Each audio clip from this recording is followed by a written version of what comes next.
আজি ভাবিলোঁ বন্ধাকবিকে অলপ বনাওঁ। মাছৰ মাথা অলপ মানে কালিৰে ভাজা আছে, অলপ বন্ধাকবিৰে বনাই দিওঁ। বন্ধাকবিৰে মাছৰ মাথা দি ভাজি কৰিম। আৰু গৰম কেনেকুৱা, বাপৰে বাপ। এয়া মাছৰ মাথা আনি ভাজি থোৱা আছিলে, সেইখিনিতে বন্ধাকবি দি দিম।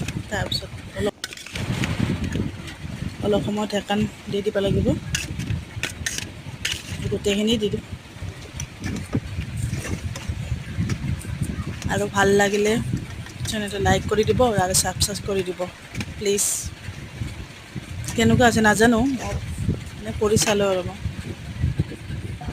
এয়া দালি, মচুৰৰ দালি, মাছৰ মাথা দি বন্ধাকবি আলু ভাজা, এয়া ভাত, গৰম গৰম ভাত।